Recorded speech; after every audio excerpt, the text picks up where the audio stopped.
Okay, I will need this one. Thank you, first of all, for Aku and the IIHF for letting me speak over here, and of course also for the Czech Ice Hockey Federation. I think they've done a tremendous job with this symposium.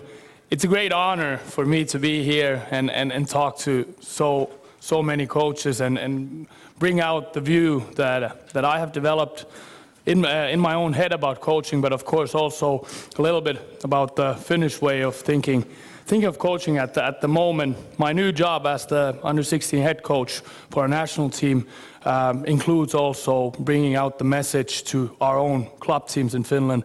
In Finland, like also in Czech and Sweden and Switzerland and Germany, the idea is to develop their own players into their men's teams. So pretty much I got this job now through what I done in Lahti. In Lahti we had a situation, so Pelicans Lahti was an elite organization who plays in the Finnish SM League. We didn't have own players in our men's team for 7 years, not one. We had only one national team player in our junior national teams for the last 8 years. Then we slightly changed the approach, and now last year we had 8 national team players in our under-20s, under-18s, under-17s, and under-16s, and we had 11 players who played in the men's team also, who were our own juniors.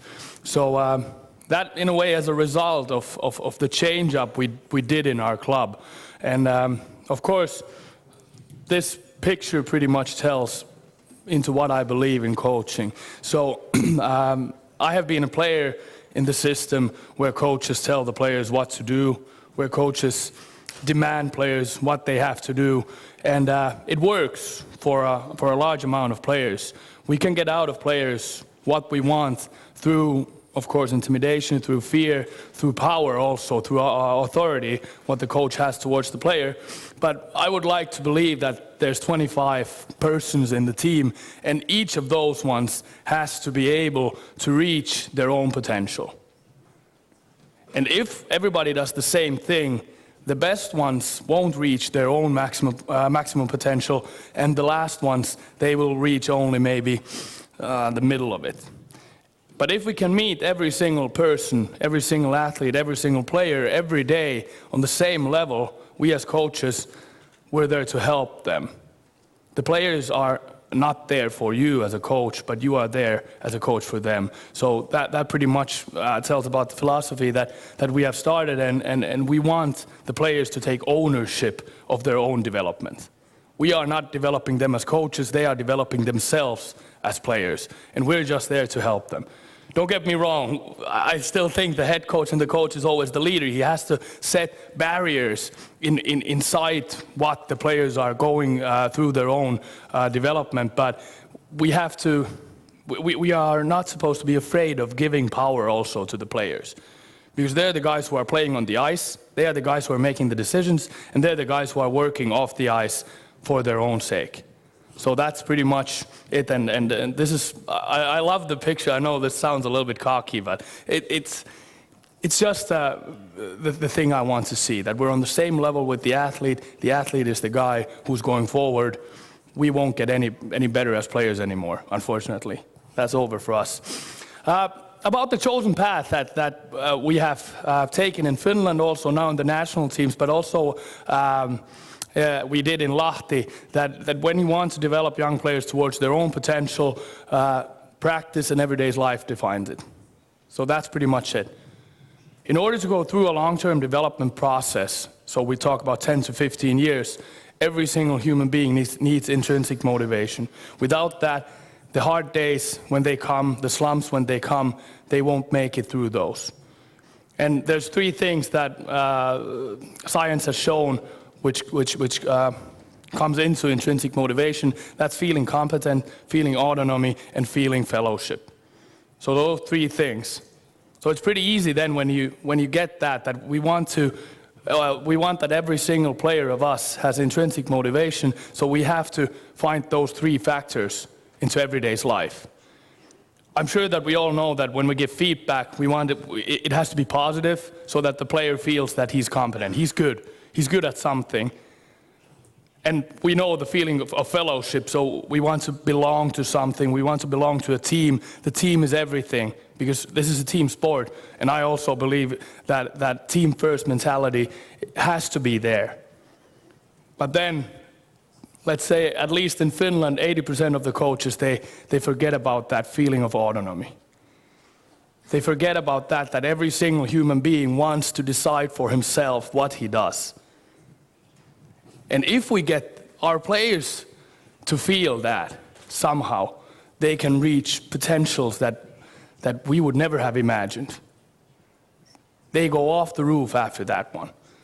Of course, it's a line that is really hard to catch. Sometimes it goes over. Sometimes a player is allowed to do too much by himself, and sometimes we squeeze him a little bit too much. But if we can find that, then we are in a good spot. It has been amazing to see Dr. Miller, and he talked about Kaizen. I've read his books. They are a foundation of my own philosophy also, because I believe in mental preparation and in mental training. And he said about Kaizen. I heard Dr. Stephen Norris, who's working in Canada, a bright mind, talking about Kaizen, always develop. And this is a thing that we try also to teach our players, that they're never ready. A 35-year-old can always still develop. He can be better. I believe in it firmly, that I have so much to learn from all of you guys, from all of the older coaches. I have tremendous respect towards them, because a coach can never be ready. At least that's how I feel. And it changes the whole time. And of course, another big thing in the chosen path, a result in a single game or in a single season, it doesn't define anything. It doesn't define practicing. If we practice good in long term, 5 to 10 years, the results will come then when it really matters. I heard a study with what Dr. Stephen Norris told. I was in Las Vegas for the USA Hockey Level 5 Symposium presenting over there, and Dr. Stephen Norris told me that there's a study in Canada that 85% of their Olympic medalists haven't won when they were 14 to 16. So in a matter of fact, if you win, if you're the best when you're 14 to 16 years old, that's actually a death sentence for you when you're in the adult levels. And I believe that also, because when you're really good when you're a junior player, usually it's because you're physically more developed than the other ones. So you get everything for free. You don't learn good training habits because you get everything for free. And then when you come to the ages 17, 18, 19, and 20, when the other ones, their biology comes also into it, and they have learned hard working habits, then they will go by them. And it's sad to see how the best players from the ages 14 or 15 won't make it even to the men's teams anymore. They're not even in the under 18 World Championships anymore. So that's a big thing that we have thought. Game character and skating, that's the definition of FIHA, so the Finnish Ice Hockey Association's division of the entirety. So they have made 3 big things for coaching and for the game, how we want to develop our players.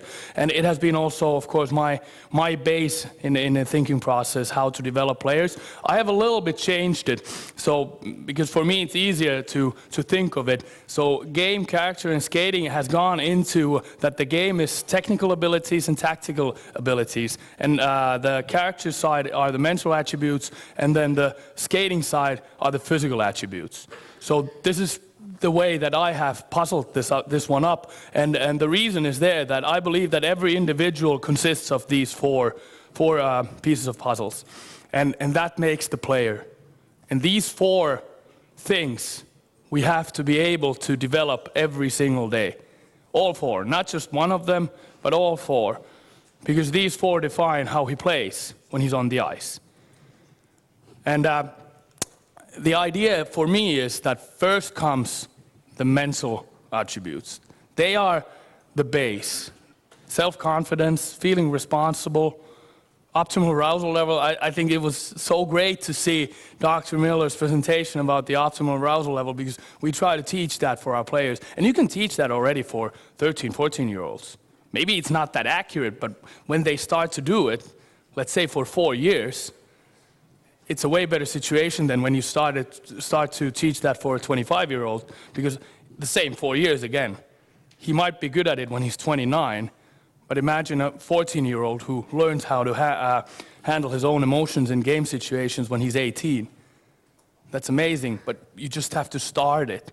And I believe so that it all starts from the mental attributes, then comes the tactical knowledge. So how the player game sense, how he understands the game. Then comes the technical knowledge, which are just tools for the player, which he uses to use his tactical knowledge. And then comes the physical attributes, which are tools he uses to do his technical stuff.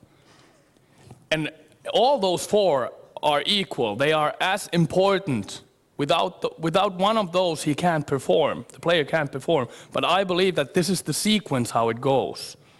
It starts from the emotion. It starts how much does he believe in himself. Then comes how he understands the game.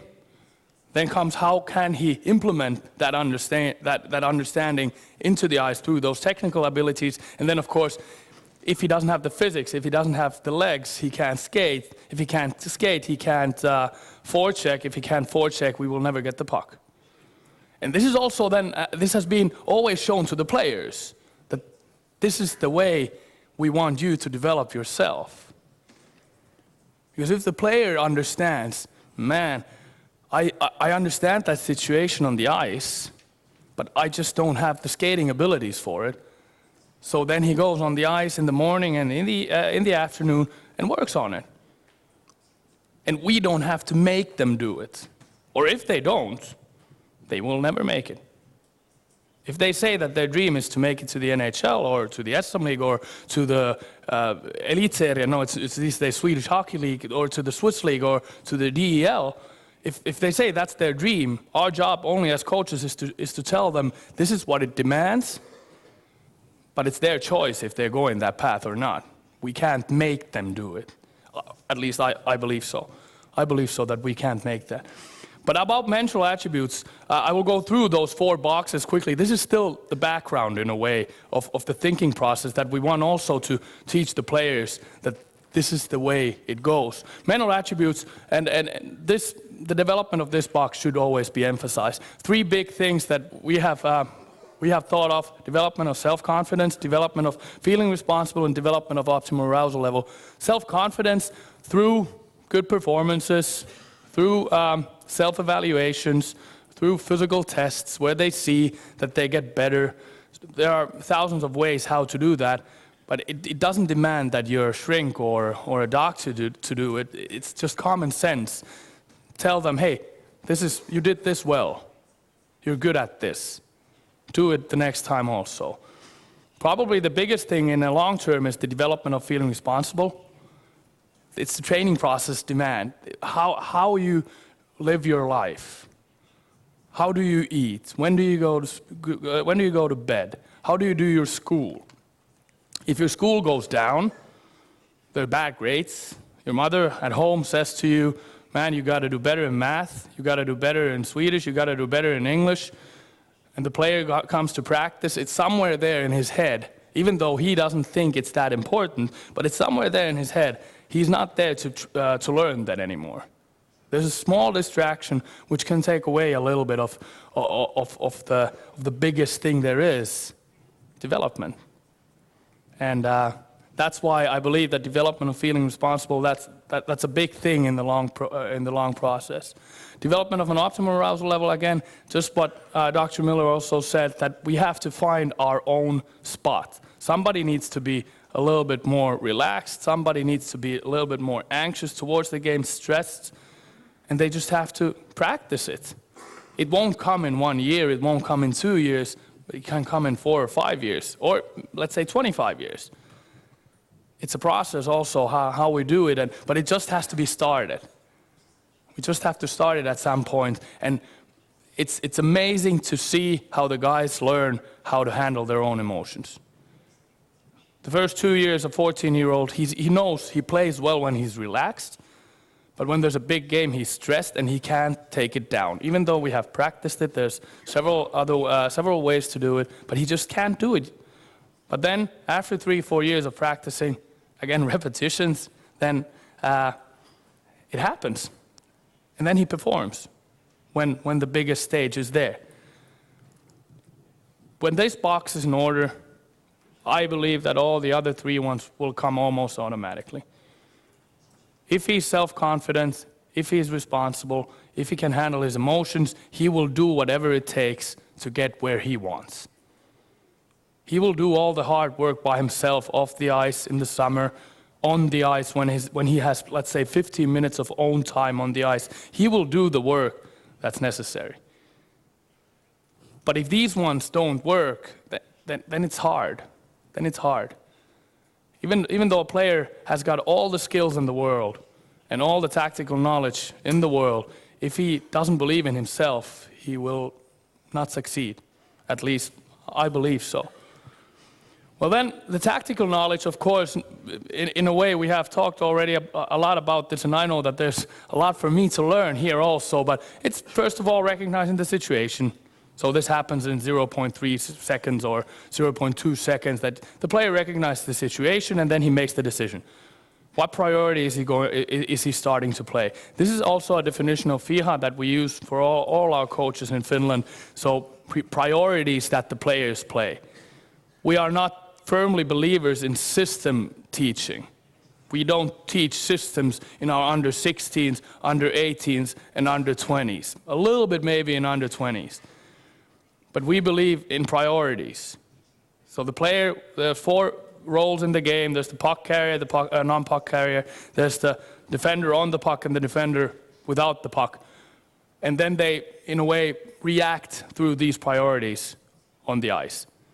I know the Finnish coaches are known for tactically thinking, and then the Finnish national team has always known for playing with 5 players in the same direction. But we would hope that that would come later, not in the development stages where we have to focus on skills, focus on those mental sides, and of course also on the physics. But this is, of course, then, this has to be there on an individual level. Every individual has to have his individual tactical knowledge. Then the technical knowledge, the tools that the player uses to execute his tactical knowledge, skating skills, of course, offensive skills, and defensive skills. There's not that much new in there, I'm sure that everybody has seen that. But again, the player has to know these, not the coach. It doesn't matter how much knowledge we have in our head if we can't get it out to the players, because they are the guys who are on the ice. And then, of course, the physical attributes, which are the tools for your technical knowledge. You have to have strong legs, you have to have a strong core, you have to have strong hands, you got to have mobility there, you have to have balance. I also used to play soccer, as almost every single European kid, I think so, when you were small. And we're talking with soccer coaches about this, that soccer coaches say that football or soccer is such a hard sport. You gotta run, and you have to dribble with your legs and stuff like that. And then the hockey coaches say, yeah, well, we're on blades, which are that small on ice. We have a stick, and we play with that stick, with a puck, which is that small. So let's not talk about which sport is harder, in a way, for a human being. We're a little bit stupid also to play this game. Who goes on the ice to stand on skates and shoot a freaking puck towards some net? But I love this game. It's the best thing in the world. At least in my small head, it's the best thing in the world. But these are the things that are in the background. This is the thing that counts. The journey, the long journey. 10 years, 20 years, 30 years of choices, of wins, of loses. That's the thing that counts. That's Sebastian Repo, a youngster with a really hard head for a coach, because he thinks he's really good, even though he is not that good yet. But it's hard to get him to understand it. He played from the under 16 until the men's team in Lahti. But he went now to the USHL actually for the rest of the season, and a nice kid. Might play for the under 20 national team next year in the World Championships. I don't know. Time will show. But what would be the next picture? That's the thing that counts. There he's under 16, there he's now 19, then what's the next picture then? And the next one, and the next one. There was a Finnish speed skater, Mika Poutala, top class. Olympic Games, I think it was 2010 in Vancouver. He's a 500-meter speed skater, and you have to, there's 2 dashes. And they combine the results, and then through that combined result, they see who's the first and second and third, who get the medals. And then Mika Poutala was leading after the first 500 meters, and then came the second 500 meters, and he slipped just a little bit in the second curve, and he came into in the goal. He was 5th. No gold medal, no medal at all. And there was an interviewer after that. Of course, they have the great question, how do you feel now? And Mika Poutala was, of course, he was really disappointed, and he said that the last 10 years of his life got washed away in that 0.01 seconds. Okay, 2 days later, he had calmed down, and again there was an interview, and he said actually that the last 10 years of his life has been the best time of his life. And he was at the world top. He had made all choices to get a gold medal. He had made all choices. He had lived an athlete's life. And he was at the top. But this time, 0.01 seconds took him away from a gold medal, okay? Yeah, bad thing. We all want to win when we play. But the journey was the thing. Everything he made there during that 10 years. And I really believe in that one. How this is then brought into a season.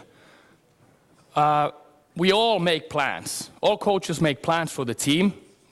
They make practice plans. They make periodical plans for physics, for our tactics, for our team play. Maybe even somebody does for group dynamics. There's a plan, what they try to do every time, many steps towards a good team cohesion. But not that many coaches have individual plans for every single player for the season, for 2 years, for 3 years. We just don't know our players well enough that we would be able to do that. We had a big discussion about this in Finland also, that where's the time? There's no time for that. We have to focus on our team. Again, I think the biggest question there is then that for who are we there? If we don't have time for our athletes, what are we doing then?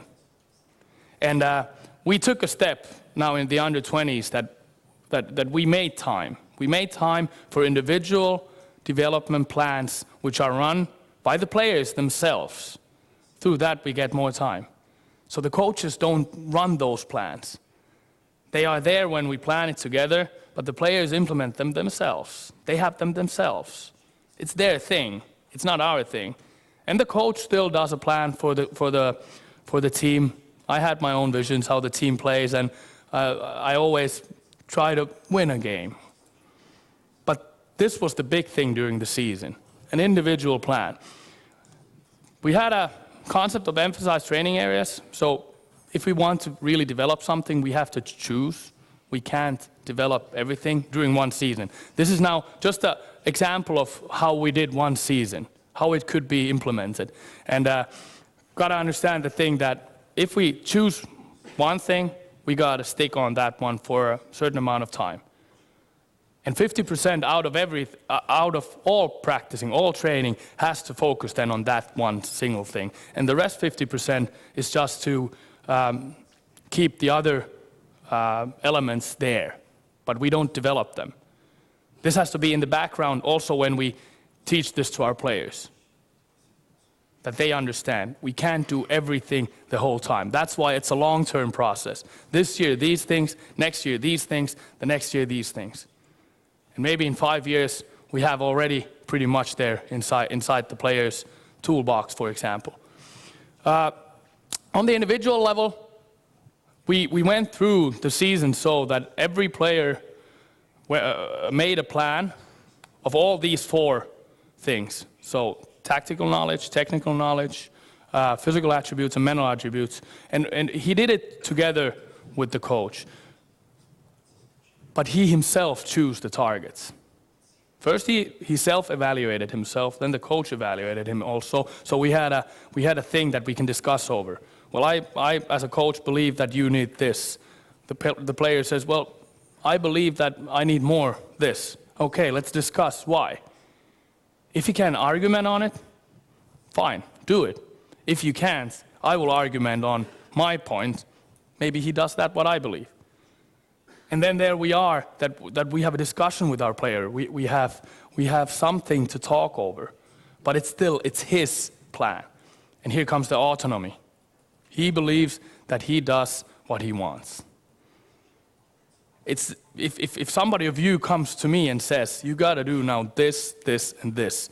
As a good worker, maybe I would do it, but I would not use enthusiasm to it. I would not innovate inside it. I would not get better. But if the player gets the space somehow to be creative, to bring out his own feelings and own thoughts about his own game, again, he can reach such great potentials there. One period of this plan lasted 2 to 3 months. And at the end of that period, we evaluated again. Self-evaluation, coach's evaluation, and again, discussion. What has happened? Have you done it? What were your thoughts around it when you did it? And have you improved? And he himself only was the guy who was able to evaluate if he has improved or not. And again, then another circle again. Next goal, or the same goal. For example, we had a player, he said he wants to improve his shooting. Well, a normal improvement for an under 20 player. He wants to improve his shooting. I asked him after 3 months, how much have you shot in practices? He said, well, not that much. I asked, well, do you think that your shot is better now? No. And then I asked him, well, why is it not better? Because I have not practiced it. And he got it. He learned. He was there. He was exposed to the fact that he hadn't done it. And he learned it. And after that, I didn't have to care anymore if he's going to do it or not. Because he did it. He learned that fact that if you want to improve yourself, you have to do something. It just doesn't come. The physical training, of course, it was its own schedule, because we understand that 2 or 3 months is a little bit too long as a period if we want to develop speed, strength, stamina. So that went its own cycle, but also the players there, they planned it by themselves. So we hope so that after 5 years, we have a player, when he comes out of our system, we have a player who knows himself what he has to do, how he has to do it, and is able to go to whatever team and play whatever system. He won't learn it right away. We can't know all systems, but he has the tools how to learn it quickly. And if he doesn't have a team at some point in his career, he knows himself how to develop himself, and he doesn't have to be in a situation where he has no idea what to do. Because these kind of players, we have tons of. They have played 15 years professionally, maybe even in the NHL or in the KHL, or I know at least in the SM League. And when they quit their career, they say that they had no idea why they did something. They just did it because the coach said it. Coach said, go run a mile. They will run a mile.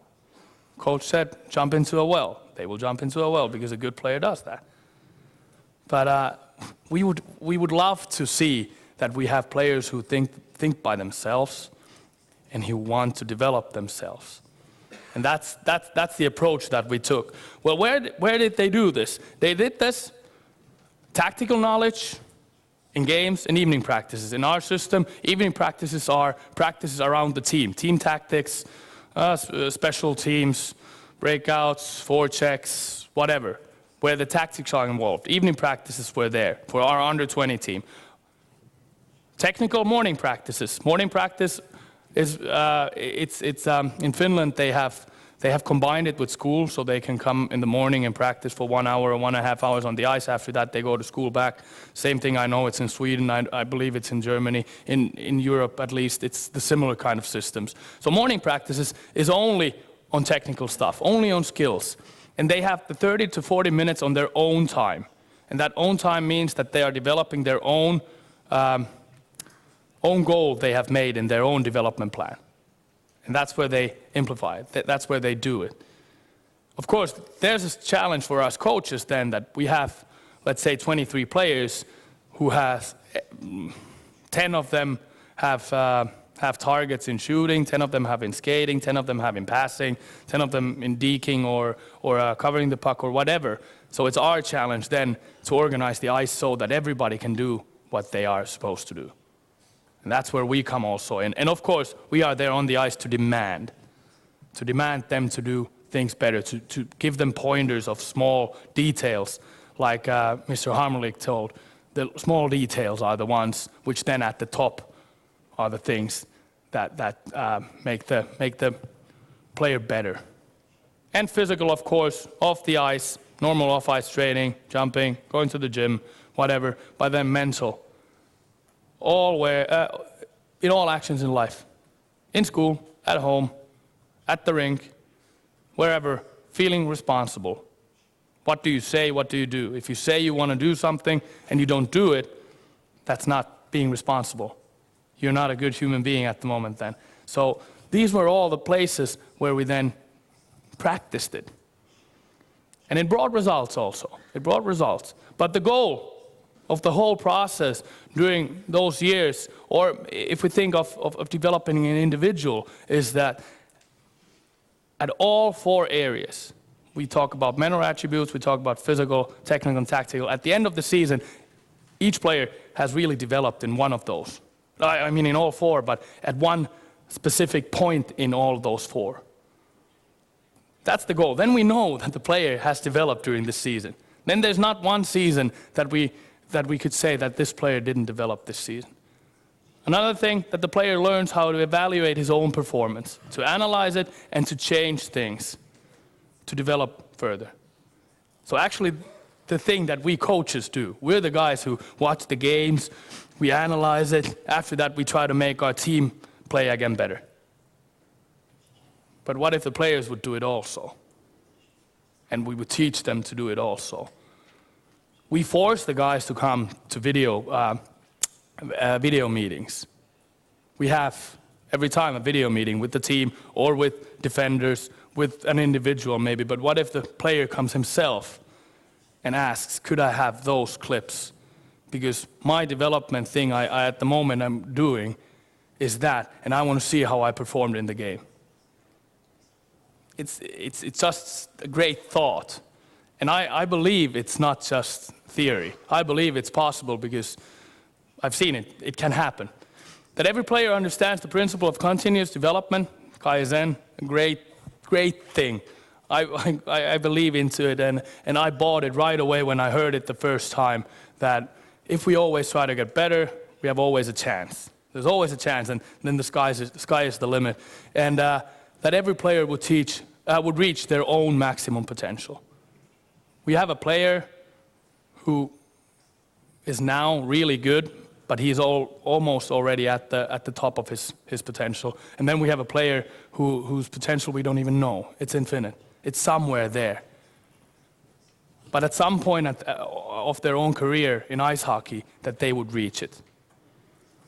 As a ending quote or ending player, watch at a player called Hannes Björninen.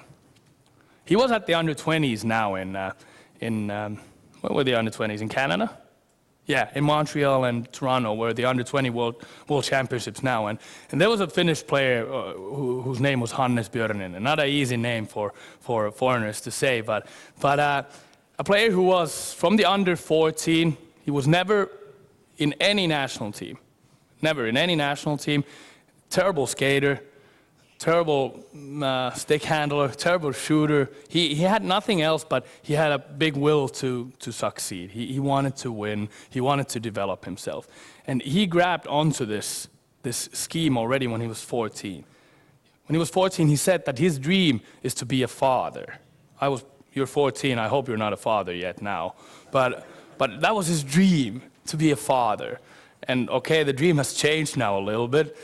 But that was the first sign of this guy that he's special and somehow. I'm sure he will never be a top scorer in the NHL, but he will meet his own potential at some point. We just don't know where it is, because he knows almost better at this point than any of us coaches what he has to do. He knows his own body.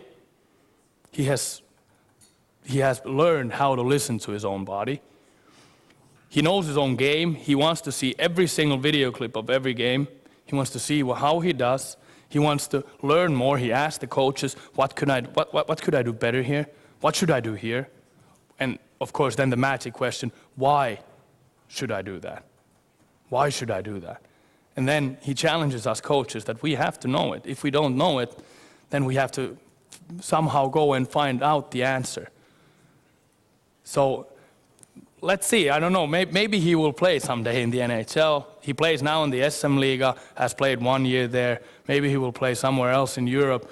But if you remember a name, think of Hannes Björnen, that what's his career potential? Where is it? But I believe that the only reason why he's now there where he is and why he's going to find out what his potential is because he has ownership of his own development. It's not in the hands of anybody else. I'm sure that this is something else, but maybe somebody took something out of it, and I'm happy to discuss it, and I hope that everybody in this room also understands that there's not one right way of doing ice hockey. There's just millions of ways, and this is the best sport there is. Thank you for listening to me, ladies and gentlemen.